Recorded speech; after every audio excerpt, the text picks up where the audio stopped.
How do people get morbidly obese? I'm not talking about 50-60 pounds 22-27 kgs overweight. I am talking about people that weight 350 pounds 158 kilograms plus. How does it simply get that bad? They must notice it beforehand but simply don't care. I never understand how people let it get so bad. Former fat here. I was a fat kid. My mum was a good parent but she had to work 2 jobs, so I was mainly raised by my very indulgent, well-meaning but misguided grandparents. As an adult, I carried those bad, normalized habits with me. Was around 350 pounds. Now about 183 pounds at 6 feet 2. I have several family members that are morbidly obese on both sides of the family. They notice. They care. But they haven't been able to stop it.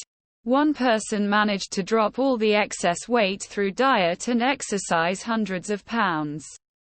Then unfortunately gained it all back. It seems to be a complex issue. One food tastes really good. I don't think people understand how good it is to some people. 2. After a certain point of unhealthy eating habits, your body starts screaming at you that you're hungry even though you ate 2 hours ago. It takes a lot of willpower and discipline to say no. Willpower and discipline that some people don't have. Edit 3. Evolution is a slow process. Our bodies are still designed to crave sugar and store fat because it's afraid we might starve to death. But technology is moving fast and processed foods are too much sugar and calories. It becomes harder to move due to the weight and decreased stamina, but just as easy to eat. There is a complex array of behavioral, emotional, hormonal, neurological, and genetic factors involved. Saying they just don't care is inaccurate. When you're 210 pounds, what's another 10 pounds? When you're 220 pounds, what's another 10 pounds? It's a slow process that involves bad habits. Boogie2988 said that he was obese as a child because his mom had abandonment issues and overfed him on purpose to make him as undesirable as possible. And the habits that were ingrained in him from childhood continued to adulthood, and he just continued being obese until he got gastric bypass surgery. It's very, very hard to change how you eat. And having a calorie deficit can feel like you're starving no matter how much you weigh. If you watch My 600 Pounds Life, 90% of people say they were sexually abused as kids and ate to feel better and or get big enough. The attacker wouldn't want them anymore. Food addiction is real. I once read that obesity is not an illness but a symptom, and I 100% agree with that. Doing something bad to yourself normally means some kind of difficulty in stopping. Addiction and mental illness are common. And it gets worse as people delight in bullying the hell out of obese people. You try maintaining a good weight when you are shoved food and beaten or scolded for not eating. Losing the will to do anything from constant harassment, feelings of isolation, etc. Also, genetics play some part that is not totally understood. I gained 40 pounds my last semester of college due to depression. It's taken 20 years to work it off. Same way people end up drinking 5-7 nights a week. They let things get away from them. A lot of it's depression and coping. As a former morbidly obese person, everyone notices and cares that they are morbidly obese. A lot of it is addiction and an emotional dependency on food. If society tells you to hate yourself because you're fat and it works, you aren't exactly going to care about your life enough to try to lose weight. Binge eating disorders. Plus, I've you got a certain point. Your insulin goes out of whack. Exercise becomes nearly impossible. There's a thing point that's hard to return from. Most people at 350 can move around and still have a lifestyle. At least what I want to know is how. The people 500 have enough money to even maintain that body weight cause they ain't working. I have seen some of my 600 pounds life.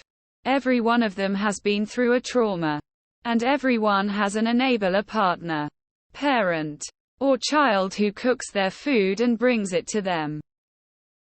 1. Family with very little money has children. Teaches them to eat what they can, in fear of malnourishment. 2. Children grow up with food scarcity mindset. Finish your plate before you leave the table. You need to keep eating so you can get big and strong. 3. Those now adult children have children of their own. Enforce their learned mindset onto their children despite having sufficient resources for groceries and healthy eating habits. 4. Their children begin to overeat consistently. Never develop a sense for fullness. Begin to use food as a source of comfort. 5. Addiction. How do people get addicted to things?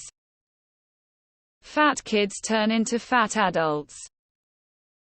The dopamine rush. Post-industrial revolution, food is manufactured to override natural hunger and satiety mechanisms. Couple that with it being cheaper than therapy and you've got yourself morbid obesity. A little at a time. At some point they give up. Binge eating disorder and food addiction here, which I'm currently working with a therapist on. I also had a blood clot in my lung when I was recovering from that. I couldn't get around much. There's a lot of weird relationships with food in my family which got passed down to me. So much of working with food issues is also dealing with trauma, mental health, other illnesses, etc. One day at a time. Addiction, same way people gamble away everything or drink themselves to death. I could be wrong, but I've always imagined it's a bit of a vicious cycle. If someone's support system is food, they are going to probably eat more than necessary and eat the wrong kinds of food more often. Then, feel bad about what they've done and go once again to their support system. And so the cycle endlessly continues.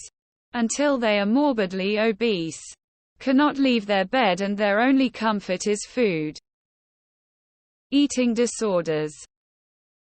Poor habits established from a young age, food addiction, depression. A change in your life that you didn't accommodate. I put on 70 when I was drinking heavily. It's incredibly easy to put on weight and so hard to lose weight. Eating healthy is expensive, not just in the cost of the food, but prep time, cooking skill, clean up after. I am exhausted when I get home from work, and the mere thought of having to stand in front of a stove or wait an hour for the oven to cook my meal, and then standing at the sink to wash everything, etc. By the time it's done, there is no time left for anything but crawling into bed. Parents, depression, medication. Food addiction is the same as alcohol addiction, smoking addiction, drug addiction, and sexual addiction. Also, your body never wants you to lose weight. It does whatever it can to keep the weight on. Plus, you can't just abstain from food like you can say alcohol. If it was easy to lose weight and keep it off, we wouldn't have a $1 billion weight loss industry.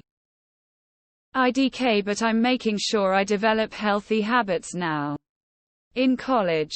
So I don't have to worry about it when I get older. Food addiction is real. The denial is the same as drugs, gambling, and hoarding.